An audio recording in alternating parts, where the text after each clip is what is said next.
पहली गुरु होती है हमारी, प्रथम गुरु होती है माँ। कौन होती है? प्रथम गुरु कौन होती है? माँ। द्वितीय गुरु शिक्षक। माता पिता के बाद में हमारे गुरुजन ही हैं, जो ये चाहते हैं कि मेरा बच्चा हमेशा उन्नति के पथ पर आगे बढ़ता रहे, आगे दिन ब दिन मेरे से भी ज़्यादा प्रोग्रेस करे, ये केवल शिक्षक ही चाहता है।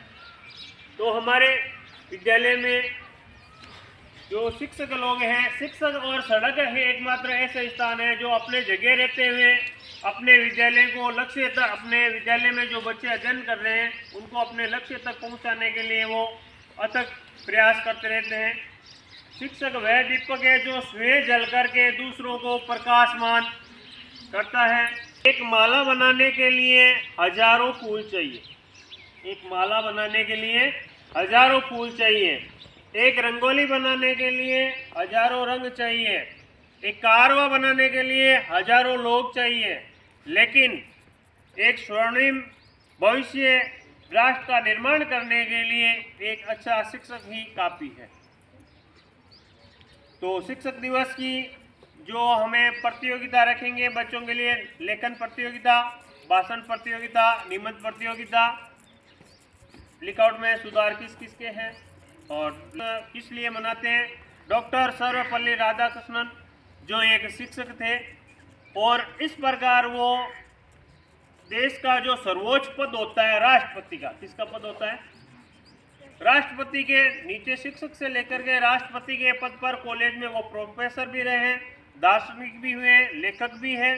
तो उनको पूछा गया एक इंटरव्यू में कि सर आप हमें ये बताइए कि आप लेखक, प्रोफेसर, राष्ट्रपति रहते हुए इनमें से आपको सबसे अच्छा पद कौन सा लगता है? तो मुझे सबसे अच्छा पद लगता है शिक्षक का। किसका लगता है? तो 5 सितंबर 1888 को डॉक्टर सर्वपल्ली राधाकृष्णन का जन्म हुआ, इसलिए उनके जन्म दिवस के उपलक्ष्य में शिक्षक दिवस के रूप में प्रतिवर्ष मनाया जाता है। प्राचीन काल से ये हमारी परंपरा रही है कि गुरु के प्रति आदर, गुरु गोविंद दोऊ खड़े ताके लागू पाए, बलिहारी गुरु आपने गोविंद दियो बताए। तो गोविंद मतलब अर्थात श्री भगवान कृष्ण का दर्शन करवाने वाले भी कौन है? गुरु हैं। तो इसलिए गुरु के प्रति हमें आदर भाव रखना चाहिए। कल एक अखबार में एक छोटी सी घटना पढ़ी थी मैंने एक सीट के बारे में, तो उसको सुना रहा हूँ आपको कि एक पिता और पुत्र बस में यात्रा कर रहे थे। बस में इतनी भीड़ थी, बस में इतनी भीड़ थी कि सारे लोग आपस में सटे खड़े थे, जगह नहीं थी बिल्कुल भी चलने के लिए। तो जैसे ही सीट खाली हुई अगले स्टैंड पर, तो जाकर के पुत्र बैठ गया। पुत्र सीट पर बैठा, वैसे ही उसकी नज़र थोड़ी देर बाद में एक बुजुर्ग व्यक्ति पर पड़ी। तो उसने देखा कि ये बुजुर्ग व्यक्ति खड़ा है, तो उस लड़के ने सीट छोड़ कर के उस बुजुर्ग व्यक्ति को दे दी। तो उसके पिता ने पूछा कि बेटा तूने ये सीट इतनी भीड़ में इनको क्यों दे दी? कि पिताजी ये बुजुर्ग व्यक्ति है। कि बुजुर्ग तो सारे ही हैं, कि बुजुर्ग तो सारे ही हैं, लेकिन पिताजी ये वो व्यक्ति हैं जिन्होंने मेरे को कक्षा 1 से 5 तक जो मुझे जीवन की मूलभूत शिक्षा दी है, इसलिए ये मेरे गुरु है। अब गुरु के बारे में उनके पिता भी नहीं बोल पाए, क्योंकि उसके पिता को भी थोड़ी देर पहले किसने सीट दी थी? उनके ही एक शिष्य ने सीट दी थी। तो इसलिए गुरु के बारे में तो पिता भी नहीं बोल सकता, इसलिए कि गुरु को महान बताया गया है।